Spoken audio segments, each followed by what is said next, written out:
Wow. Well, first of all, I'd like to thank you for making the time to be on the Acon podcast with me.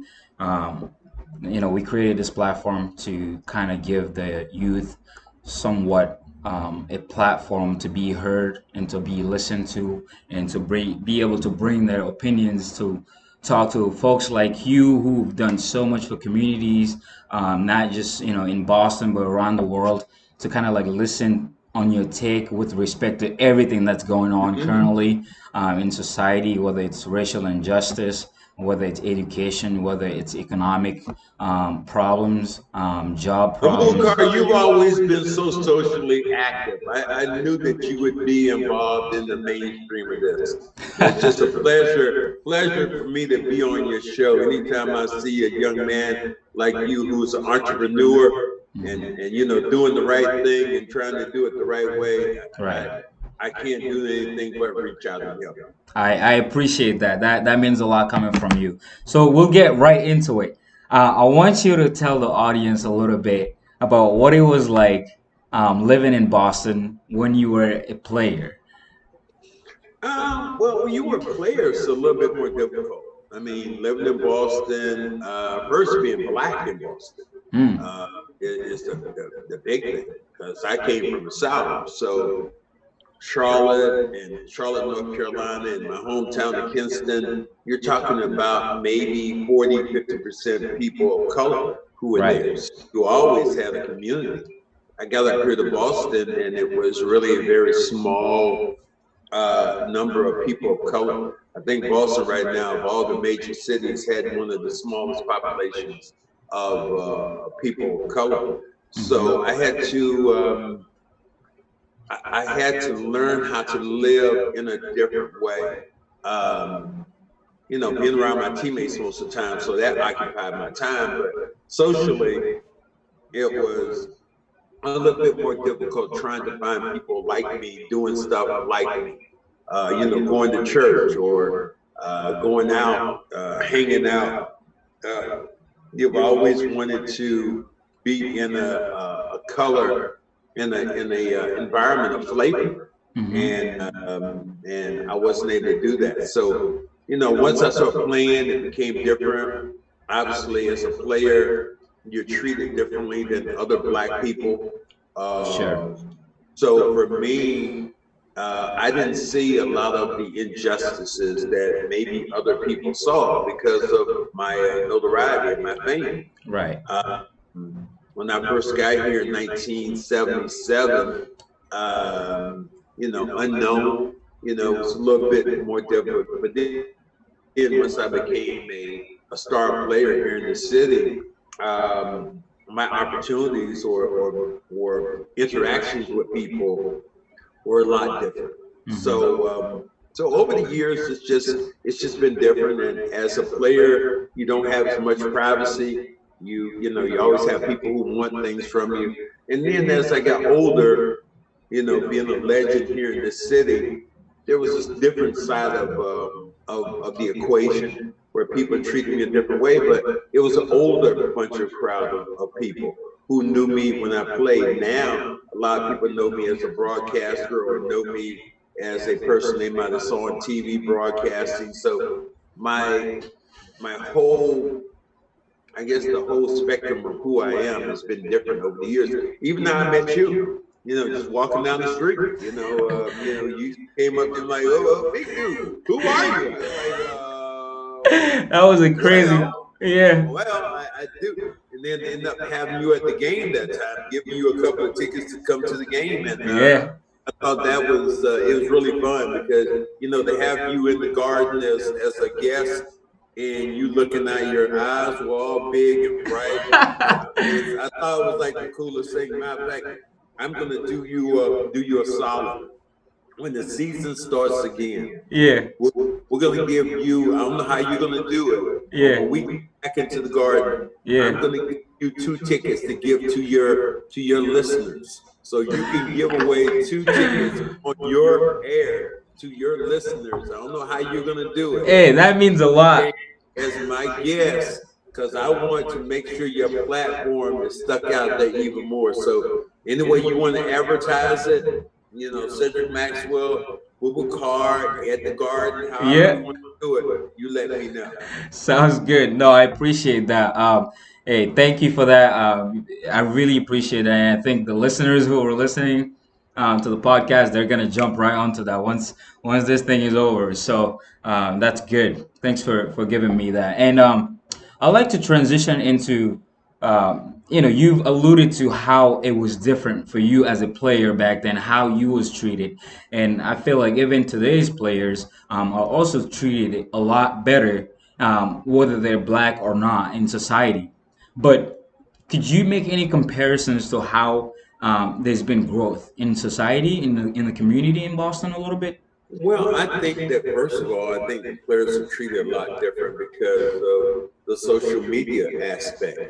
That's the fact that you can dial in and you can meet your favorite player online or follow that person with their social media. So I think that that's a huge difference because you think about some of the players now have millions of followers, like a LeBron James or Yeah. you know, and people like that I've met over the years, and that's just really fun. Uh, Yeah. so I think that's one of the things that I see as happening, which is really different. Just the number of people that you influence. My first championship game in 1981 with the Celtics versus the Houston Rockets was a game that wasn't even live on TV. It was tape delayed. So the game, what people don't understand, well, what do you mean tape delayed? Well, the game was live in Houston. We played it, but the game was taped and broadcast later, like 11 o'clock at night or 9 o'clock, Wow. whenever it was. So Yeah. then in 1984, when we played the Lakers, it was live. Everything was live, and it became a huge deal. And the NBA became this huge global. It became a global game. So it didn't just affect people in America, but it was all over the place in China and in Africa and Yeah. Italy, wherever it might be seen. So you have a different look and a different feel. Right, right. Since we've transitioned into playing basketball, as a basketball genius yourself, I want you to talk about and also see if there's any comparisons or any players today plays like Cedric Maxwell when he won the MVP or in your prime time.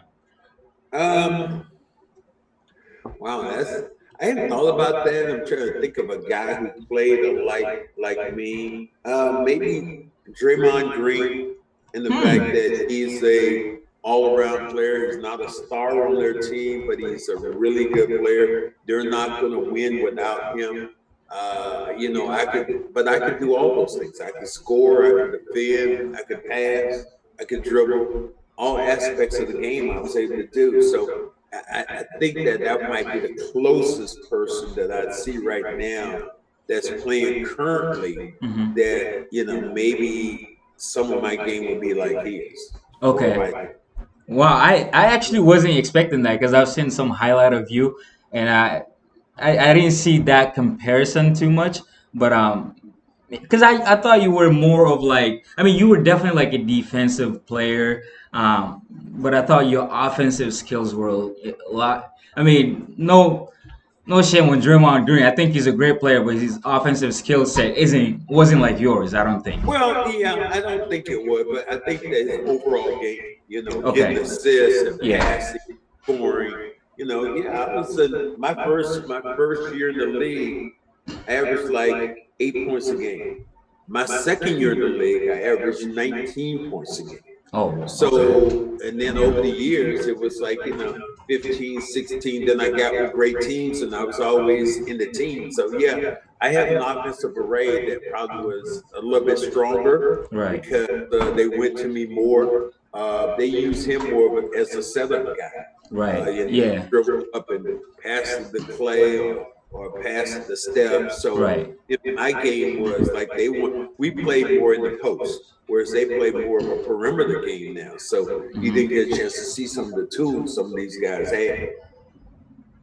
That no, that makes sense. That makes sense. So, I was gonna transition to as a Celtic at that time when you played, you guys, winning the championship. You playing with the guy who everyone refers to as the greatest Celtic, in one of the greatest Celtic, as in Larry Bird. What was it like playing with Larry Bird? Well, it was, as I said, in 1979, or I think we got 1979 when we got Larry. I was averaging 19 points a game, so I didn't give a damn about the white boy coming in. That Facts. made no difference to me. I didn't see him as being this kind of player. And our first day in practice, we kind of he walked in. I gave him a slow clap. You know, I was like, "Here he comes, great white hope," and he and I got on the court, and woo, it was fireworks. And I Did you remember guard him, or did he guard you in the first couple of practices? Oh yeah, that's what we did. We matched up heads up. We were the two big bulls. So I was scoring on him, and I was thinking like, he really can't score that much. I guarded him. He knocked down the first shot, second shot. He hit that third shot, man. I'm sweating now. And I remember going after it was all over, after our first practice. I remember going to the first black player I could see versus my teammates. I was like, you know what? Fucking white guy can play.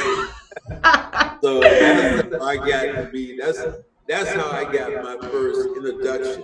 And as a player of color, I was very prejudiced anyway. I didn't feel like no white guys could play. I had a white guy who guarded me in college. I was in we were in the Final Four, went to the Final Four, and this white guy came off the bench and he told me, said, "I don't give a damn what All-American team you're on."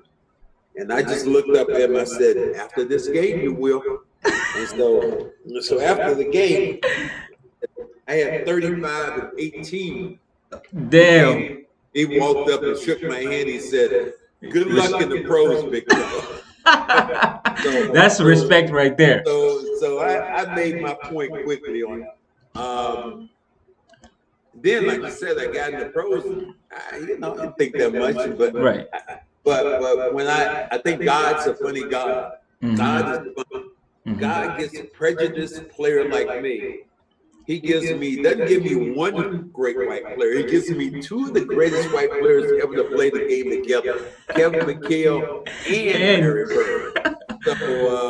So it was a different mindset that I went in. Then once we became teammates, once we became on the same team, I learned his strengths. He learned my strengths. I learned his weaknesses. And we complemented each other really, really well. And to the point where his first championship, I'm the Finals MVP. I was gonna get into that. I was gonna talk about that. Yeah. Everybody said, "Oh, was Larry the Finals MVP?" No, not my first year. So and then we play in that game, those series, and to be a Finals MVP, and you have 8 Hall of Famers who are playing in the game at that time. This is it was a big feather in my cap. I mean, you were on the floor, there was Robert Parrish, Kevin McHale, Nate Archibald, Larry Bird, Moses Malone, Calvin Murphy. It was 2 or 3 other guys who were in there.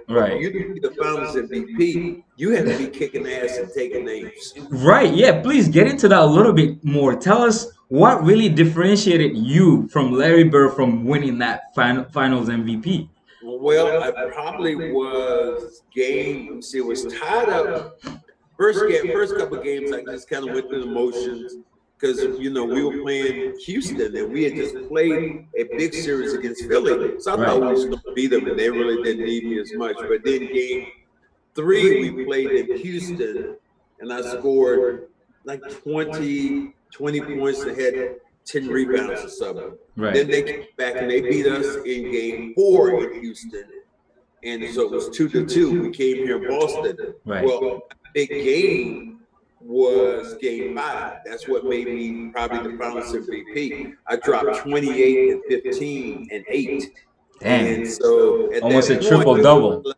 Like, dude put in work. He put in big work. And the next game, the final game, I think I might have had 20 and 10 or something like that. But I put in big work, and that's why I was the Finals MVP. Wow. So in that series, who gave you the most challenge on the Houston Rocket?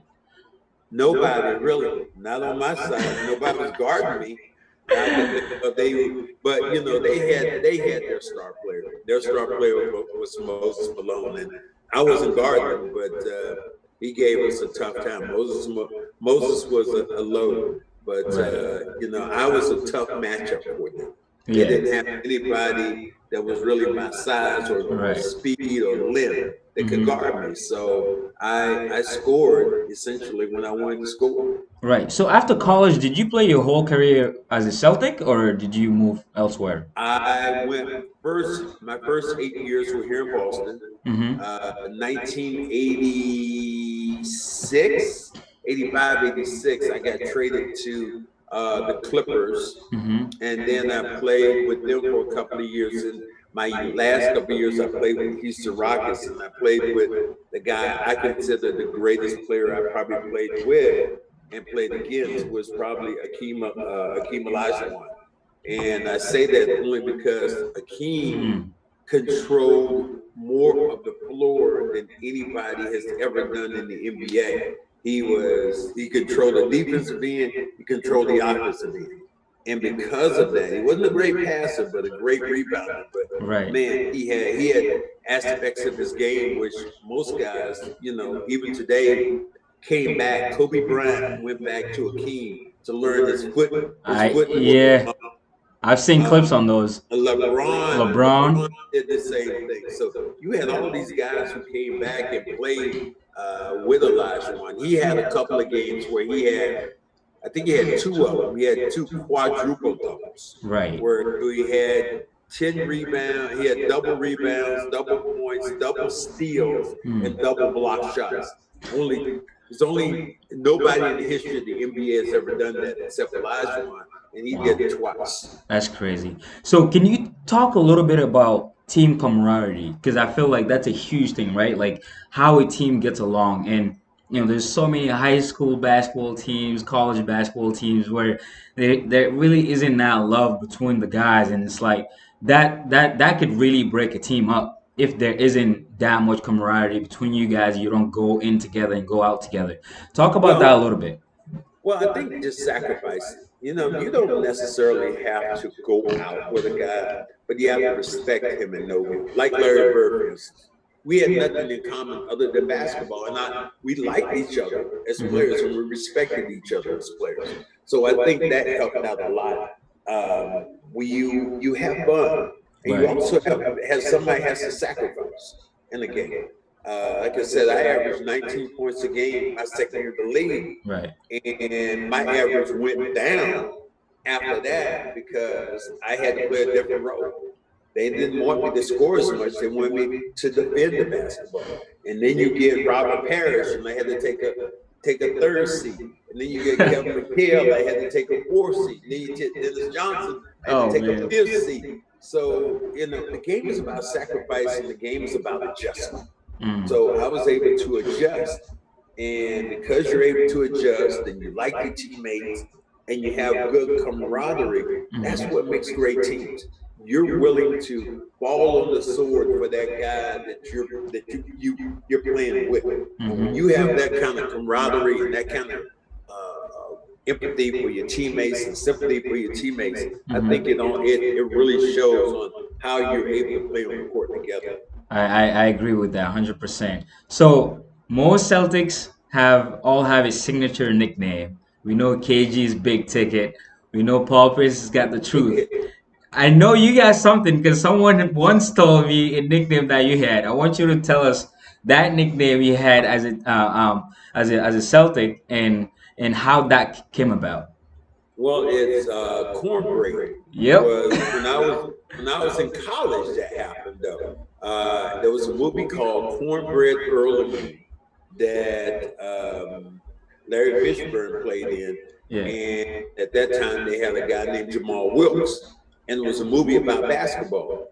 And Okay. so some friends of mine saw it, and they were like, "You look like that guy named Cornbread." I'm like, "What are you talking about?" So I went and saw the movie. Jamal Wilkes was built about like me, light color eyes, and so that's why people start comparing me to. And then some of my friends saw them after they saw the movie. I saw the movie. We were playing in college in New York City Right. and Madison Square Garden, and during the NIT, and some Oh of yeah. my teammates started teasing me, cornbread, corn. And this reporter heard him say that, and he wrote that down, cornbread Maxwell, because we're from the South, and he Right. thought it was really catchy, and it just stuck. It just stuck. It It was on just the stuck. news the next. But yeah, that's really weird though. That most people I know, they're two different schools. People who know me back then, Yeah. some of them will call me cornbread, but then most people who know me now would Yeah. just call me Max. Okay. So it's just a different school. Neither one of them, I'm not offended by either one of them, and Okay. what they've done, and Right. sometimes it's just cool to have something like that. For sure, for sure. I want you to like talk a little bit about or tell us if you have any like on-court stories with Larry Bird and Kevin McHale and off-court stories with them that you've never told anyone or like no one really knows about that's like funny or anything like that. There's a bunch of stories. I think the one story I laugh about was that I'm not a drinker. I'm a social drinker. But as one day I'm thinking I'm gonna be with my teammates, and we were in Salt Lake City New Year's Eve, and we had just had a practice, and I was like, damn it, Larry, let's go drink. And I'm just gonna drink you on the table, not knowing that Larry Bird was a drinker from way back when. So Yeah. we're in Salt Lake City, and they weren't selling liquor by the drink, but they were selling in small little nips. Oh, So okay. we went out and bought all these little nips, and we were drinking vodka and grapefruit juice. And man, we were drinking that stuff. Oh, and I couldn't drink that much. And oh man, I could feel myself slowing down. And of all places, we were in Salt Lake City. They had a soul food restaurant there. And the name of this place, nobody's ever believes it. The name of this place is called Southern Plantation. Is that Wow. believe it? In Salt Lake City. That's crazy. And yeah, not politically correct now, but yeah, that's what it was called. But they sold soul food. So myself, Larry, all of us, a gang of Celtics went over there to eat. So I'm feeling a little bad. So I slumped down in my chair, and I can hear them laughing at me, and I just need to lay down. But then I'm like, okay, if I get up, I drink this tea. They had some sweet tea there. I said, this is gonna help me out. It'll clear my head, and make me feel better. Well, I get up, sit up. I drink the tea. I take this big swallow of tea. They have put like 3 or 4 just nips of vodka. So I was just straight vodka that went into me. And I slurped it down, and just all of a sudden, oh my God. And I had to go out and feed the animals. I went out on the front of the place and heaved, and it was so bad. I just remember them laughing at me so much that day. Yeah. And it was New Year's Eve. I always remember because I had my girlfriend at the time. She was flying in. She was a flight attendant. She was Okay. flying from Montreal, and she bought 2 bottles of Dom Perignon so we could drink for New Year's Eve. Yeah. Man, I could not take another sip, nothing of that. You were done. I was done. I was absolutely done. Yeah, And for sure. that bed was spinning, and she drank her bottle and cried. It just wasn't a pretty picture. So That's yeah, funny. one of those. That's funny. I think, as a student of basketball, through high school and college a little bit, I think every great player has this go-to move. And I know you had that go-to move that no matter what happened, who was on you at any time, you would it's bucket every single day. Bucket. Talk to us about that a little bit. What's your go-to move, or what was your go-to move? And when Well, like no, I had a little spin move on the inside and a little jump hook. okay, And I get down on the post, man. I could shoot it high enough that I could get over the big guys, and the guys from my size were too small to guard me. So it was that was my signature move in the paint. And I used to tell guys before I got there, I said, I'm not gonna trick you. I'm not gonna trick you, dude. In about 2 seconds, I'm gonna be right here on this spot on the floor. Now it's going to be, can you stop me once I get there? And most of the time it wasn't, because I was shooting I want to say 2 times during my NBA career. I led the league in field goal percentage twice. I was the first forward to shoot 61% from the field. Damn. And then the next year I shot like almost 60. So yeah, I was a scoring machine. So yeah, that's what I go to. That's awesome. That's pretty cool. If you were to rank, I know this you probably won't want to do this, but if you were to rank, the great Celtic teams, where would you rank your team when you won the MVP amongst all of them, and obviously including the 2008 championship team? God, that's a good one. I don't know, because Bill Russell's teams have to be up there. You think that you win a team that wins 8 championships in a row, that already you're behind the 8 ball. And Yeah. then there's JoJo White and his team, and John Havlicek, that team, the '08 team. We're someplace. We're pretty high. We're pretty in pretty good high cotton, with the fact that we had 4 guys who were Hall of Famers. Right. As a matter of fact, we had 3 of those guys I talk about, maybe 4. Maybe Nate Archibald might have been a Hall of Famer, maybe one of the 50 greatest of all time. But Kevin McHale was, Robert Parrish, and Larry Bird were 3 of the greatest 3 of the 50 greatest players of all time. So in that light, we had to be up there in high cotton. For sure, for sure. And to go on that same topic, what did you think of the 2008 championship team with the Paul Pierce and Big Ticket? And pretty much, what's your overall thinking of that team? I thought that team, actually, the year they won it, I thought they were better the next year. When they got off to 25-3, and then that's when Kevin Garnett got hurt, Right. and they kind of struggled the rest of the year. But that team was, the way they were playing, they were going to win 70 games if Kevin had stayed healthy. They were just playing that well. Right. They were dynamic, because they were, not only could they score on you, with guys like Eddie House and James Posey, and having those guys, but then you had those big shot blockers.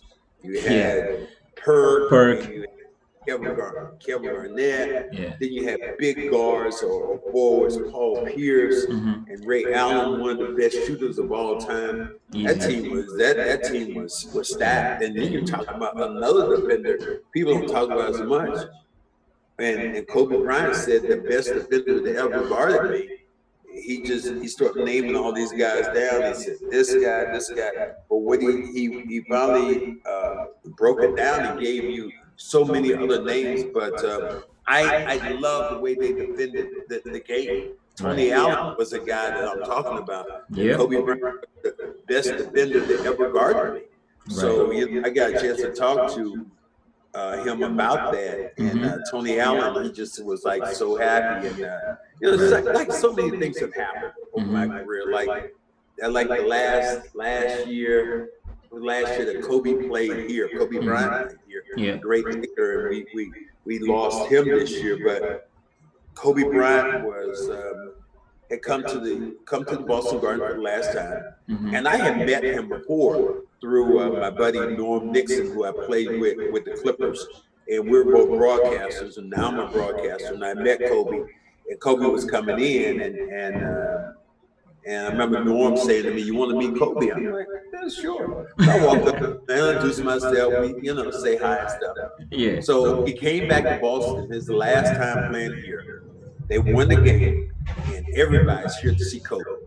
Yeah. And so after they were ushering everybody out the building, Right. I had to do a hit with Comcast after the game. So I said, "Max, you don't have to leave. You have to leave." So Kobe walks in, his family, his wife, Vanessa, his oldest daughter, and Gianna. Yeah. They're in, and I'm like looking at him, and he comes over to me and he says, Kobe walks and said, "Max, I just want to let you know, the reason I play the way I do is because of what I saw you guys going through during the 80s. And he used to say, I sat there and I used to watch the game. I'd be like, get him, get him, get him. I'm like, Kobe, calm down. So that was a real cool moment, For Kobe sure. knew his history of the game. Then the last game that we played, the Celtics played the Lakers in LA. Hmm. Our bench was our little broadcast area. Radio was right beside the Laker bench. So before the game, Kobe always puts Roz and he always kind of wink at me. Well, I had on a purple tie.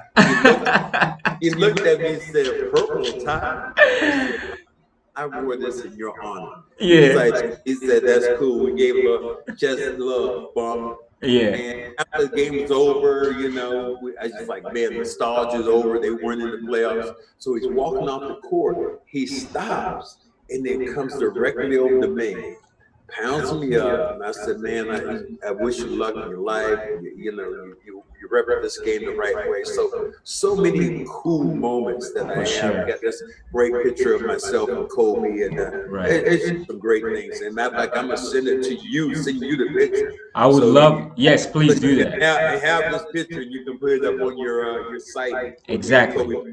I would definitely love to do that. Yeah, no, that's good. Again, rest in peace to Kobe, and our prayers and hearts to his family.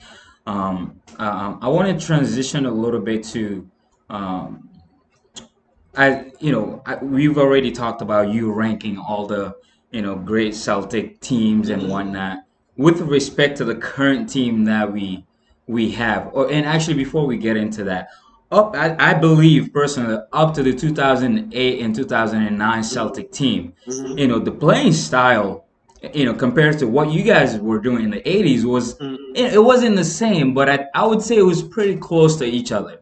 So do you disagree or do you hate how the NBA has now turned into how they play nowadays, or what are your thoughts on that? Because I'm obviously not. skill I'm sets are not. wrong. I'm not a big fan of the 3-point shots. I understand it, how the game has changed, but I just think that they've taken some of the physicality out of the game, and I don't like that. And one play in particular, I remember Jaylen Brown Mm. goes in, he dunks the ball on Giannis with the left hand. Giannis is trying to block him, he dunked on him. I He saw turned, that. he turned around, just kind of just stared at Giannis. Well, they give him a technical for what? What? I mean, I'm like, what? I asked Jalen, I said, did they want you just to close your eyes and not even look at the guy? So that to me, because the game is a psychological game also. You Hmm. know if you're playing against somebody, you know in the street if you're playing against somebody, and that guy knows he can't guard you, and you look at him in the face and he drops his head, you're going, got him. I Yeah, got for sure. that dude right there. So I don't like that. I think the game they need to part of that they could bring back. I understand maybe the fighting and punching you guys. I understand that that's dangerous, but Hmm. why is it that hockey they can still fight in hockey Right. and nobody says a word about it? Right. But in basketball, if one guy throws a punch, it's on the news the next day. It's on the national news. Literally. Guy punch, guy does this where I see these guys swinging haymakers at each other when they're Oh my God. when they play hockey. So I think that's the crazy part about it. Now Yeah, no. I'm gonna turn the page here. I'm gonna ask you a question here. Sure. Now this is gonna be real interesting for you. Okay. Give me in America, they have Mount Rushmore. You know what Mount Rushmore is, don't Yeah. Yeah. you? They have 4 famous presidents on Mount Rushmore. You're building your own Mount Rushmore of sports. Right. Give me your 4 guys on your Mount Rushmore. I was gonna get to that, but It doesn't have to be basketball, and no, you can't be wrong. okay. It can be. Well, give me a sport. So it doesn't have to be basketball. It can be football, baseball, basketball, hockey, whatever. You give me your 4 guys. Sounds good. I think the first and foremost, you're probably not gonna like this because you're thinking of the game differently than I am. But I think LeBron James is the GOAT. Okay. So Okay. that's my number one. Okay. After LeBron James, I'll go to soccer. I'll say Lionel Messi Okay. is my number two. Just because the way he plays, I think he's a genius. Okay. Um, and let's diversify a little bit. I think hmm. So this is the tough part. You It's can a always come up with those first two or three. Then when it comes to three and four, when it comes to number four, you be there's like, too many people. I know it. I know it, but that's what makes it interesting. Yeah, but I mean, I could throw so many names at I that don't three and four care. because This is your Mount Rushmore. Give me two more. You came up, you said LeBron and Messi. LeBron, yes, Okay. LeBron and Messi. I'll have to put MJ at the third. Okay. MJ is third, and then fourth, I'll pick. Uh, being a Patriots fan, I'll say Tom Brady. Okay. Okay. All right. Yeah. You couldn't go wrong. I mean, in mine, I went with Muhammad Ali. Ooh, I that's a did good Michael one. Jordan. Okay. I did Tiger Woods. Okay, that's a good And one. I went off the board. I took the greatest female athlete I ever saw. I took Serena Williams. Damn, I was thinking of tennis. I was thinking about her too for a little bit. No, that's you can't go wrong with that either. And this is what I love about it, the way you look at it comparably, because you ask a person that question from different parts of the world, and it gets to be real different. Right. Like, there was a guy who told me about somebody who was a cricket player. There was a Mm. guy who said, he was talking about Michael Schumacher.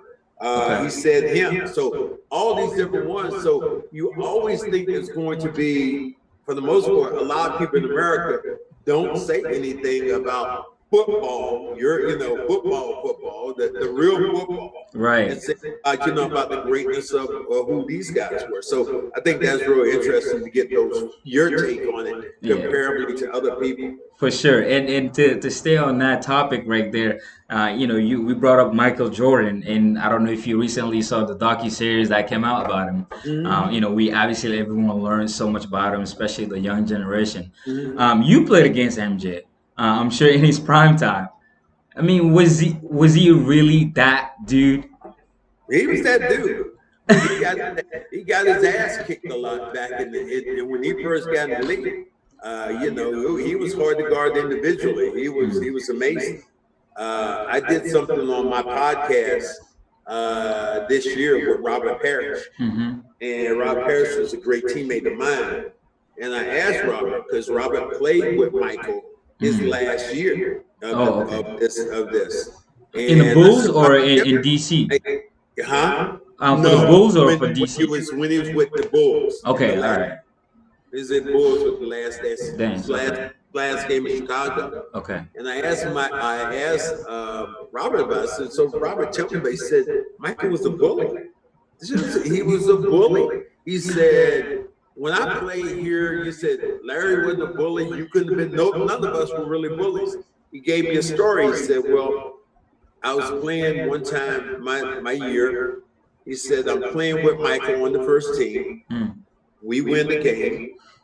Phil Jackson, their coach at that time, Yeah. switches the teams up, and he puts me on the second team against Michael and Scotty. And he says, he said, my second team, we ended up beating Michael 3 times in a row.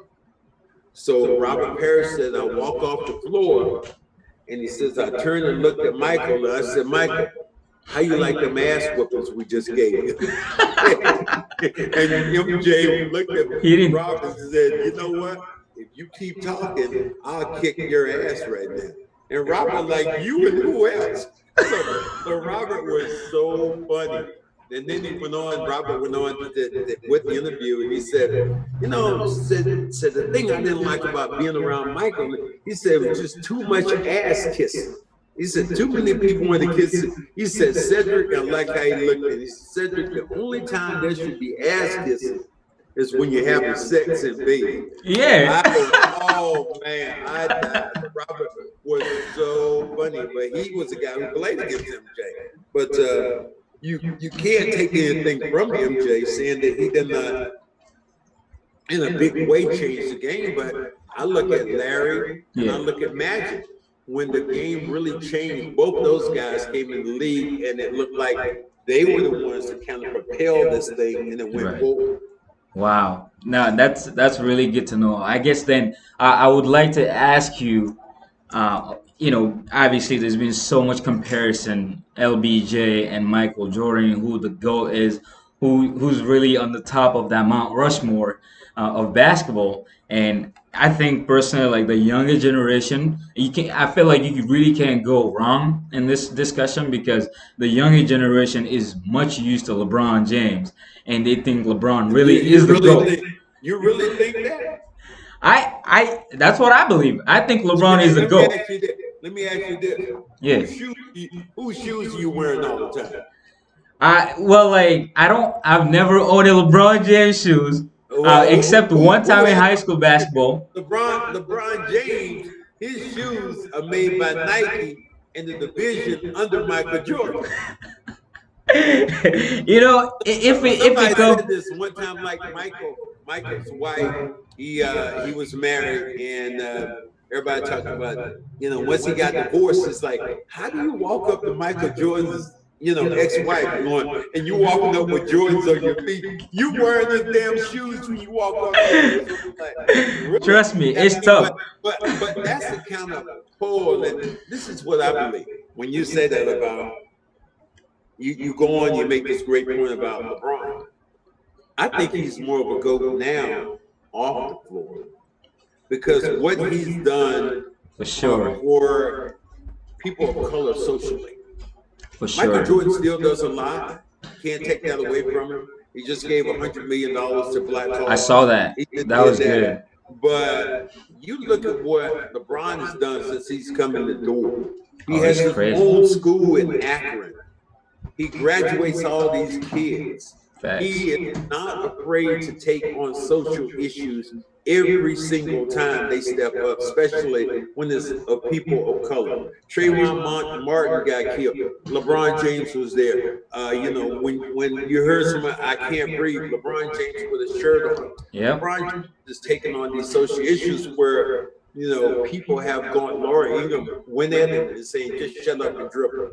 Oh man. That's how he's gotten into the conscious mind. And people say, well, Michael Jordan didn't have the social platform. Well, Michael Jordan did have the social platform. Right. Because if Michael Jordan spoke, people listened. It For wasn't sure. like, like I might say something. Michael Jordan says something, people listen. Mm. But he chose, and it's okay, he chose not to be that way. That wasn't who he was. So that's why I look at from a basketball and from a standpoint of society, LeBron James has become the king. He's become the GOAT. For sure, for sure. No, you also make really good points there, and everyone can agree that off the court, LeBron is doing so much, and like you're saying, Trayvon Martin, Breonna Taylor, he's kind of like putting stuff on Instagram, Twitter, everywhere. He's really not just speaking this stuff. He's taking actions all the time, and that makes him great. And I think the young generation looks at that and they just see so much. And the part I'm talking about, where like LeBron on the basketball court, he really like is doing something we've never seen before. Is at his age. I never played basketball at a high level, but like playing a little bit of basketball, I did. For him to do what he does at his age, and for everyone, all of us to know that the young generation of basketball talent are just super athletes pretty much. And for LeBron to still like just overcome all those dudes, I just feel like, man, like MJ couldn't have never done this. Well, Michael Jordan did it in another way, and I still think guys respected him at a high level like that. But I think you look at also look at LeBron's size. LeBron's a beast. LeBron is 6'8", 260. Yeah. It jumps and runs. And I think people compare the game, but to me, he reminds me more of Magic Johnson than he does MJ because he's a dynamic passer. He tries to do the right thing. He's not going to beat you a lot of times like this shooting jump shots, but attacking the rim. So he's a different player for a different generation. Right. I laugh because I think about what you and I are talking about, and I can just see the line. When Michael Jordan says, I'm dropping another shoe tomorrow, What happens at the mall? I'll What be happens? I'll be People first in come line at 5 a.m. he said, 5, you late. If you come at 5 a.m., you late. That's The dude who got a tent there and stayed overnight. And that's the power, really, to me, which is more amazing about Jordan. Is that even during this pandemic, and that was one time I really disagreed, was I think during the pandemic, Michael Jordan and Nike right. dropped a shoe in Georgia during that time. I'm like, and you had all these thousands of kids who were lined up trying to get a shoe with no mask on. And that's not a good look. That wasn't, Michael could drop those shoes 2 years from now, and the line would be just as long. So I didn't understand you have to also think about society. That wasn't a good time, and that wasn't a good look for Nike. There was no need for Nike to be dropping a shoe during the pandemic. There's none. No. I mean, they're making money hand over foot. So how can you be in a position where you do that? So that time, I didn't think that Michael, and I didn't think that Nike were socially responsible at that time. I agree with you. They were. People said, well, it wasn't Michael. No, Michael was Michael too, because that's his division. If Michael Jordan said, don't drop my shoe, that shoe ain't drop. If Nike says, we're not going to drop your shoe, so both of them were responsible at the same time. Right. No, I completely agree with you. And that's where the separation between LeBron and Michael comes into play, because LeBron really, he thinks about these stuff thoughtfully. You know, he has a group of people together that really go about doing business the way nobody else has done before. So he has that blueprint that no one has ever been able to create, I feel like. And so that's a huge difference. We've talked about all these great players, and I mean, being in Boston, growing up in Boston, Paul Pierce has always been like a huge fan of mine, or I've been a huge fan of his. And so I want you to talk about KG, Paul Pierce, Ray Allen, and Rondo. When they were all together, and because I think you have some good relationship with KG, and like kind of talk about that a little bit, and talk about why the men mugging from KG all the time. Well, KG was just a beast. I've said that before, and people got a little upset when I said he was the greatest all-around Celtic ever to play the game. And what I mean by that is, no offense to Larry, but you think about KG as a defender, you think about KG as a scorer. Nobody touches him. He wasn't as great as Bill Russell was defensively, but he wasn't far behind him, and he wasn't as great offensively as Larry, but he wasn't far behind him. So if you combine that two, the big ticket would have my vote as the greatest all-around player. Right. The greatest player, but the greatest all-around player, and that encompasses offense and defense.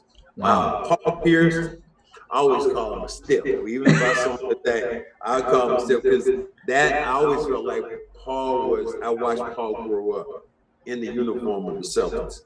And to see him, and he's come to me many times asking me for advice about life, about the game, and I thought it was just interesting. And then there were times when I was able to tease him. Paul Pierce had his number retired a couple of years ago. Yeah. And before he had his number retired, I used to tease him. I'm like, well, you're a pretty good player. I know I was a damn good player. Yeah, but your number's not retired here in Boston. And he just go, that's okay. My number's going to be retired. It's going to be down. I'm going to tell them to take your number down and retire. So they take my number down. So when they retired, it was the coolest thing. Ray Allen, to me, the greatest shooter, one of the greatest shooters ever played the game. Thanks. And you put in a genius like Rondo, who was like a mix master, who just, he was like the DJ. You get some great, he put them together. He had to be the DJ spinning the records. Right. But the only thing I don't like about all this now is watching KG and Ray, what they've gone through over the years of not. I was gonna get to that. But yeah, please continue on that. Talk about that a little bit. What you know. And to me, it's just really, I think that it's time to grow up, and especially when this pandemic, just to be men now. because they played basketball, I don't know, 10 years ago, 12 years, whatever it was, to win the championship. And for Ray Allen to leave. And then Kevin Garnett just said, look, I don't even know who that dude is. These guys, you made history together. Literally. When you win the championship, you become a band of brothers that nobody can touch. Nobody can touch that. So when Ray Allen decided to leave, I thought it was a business choice. And if you think about it, it was a good business choice. It was. With Miami, he won the championship. Perhaps one of the greatest shots in the history of the game. And I just think that in that vein, one thing that happened was Ray hadn't signed his contract. Celtics said they gave him a contract later on, but by then he had already made the choice. Right, it was too late. And he said he looked at it this way: they were already, Avery Bradley was already starting. Right. They went out and signed Jason Terry, and he's like, "Well, what about me?" So that's when he made his choice and moved on. And to me, I thought that was a business choice. And as a professional basketball player or professional in anything, you have to respect what another man does. Right. In his, for sure, the way he wants to do it. You might not agree. You might not agree, but you should respect it. And that part, I didn't see KG respecting that. Right. And Ray did, or any of them. And I've talked to several of them about it. It's like, dude, it's time. Yeah, exactly. Let it go. Right. It ain't worth it. At the end of the day, you guys were world champions together. That's something nobody can ever take away from you. So keep that camaraderie, that brotherhood. I had a chance to talk to Doc Rivers about it. Doc said it was his fault that KG didn't, that Ray didn't come back to Paul's thing.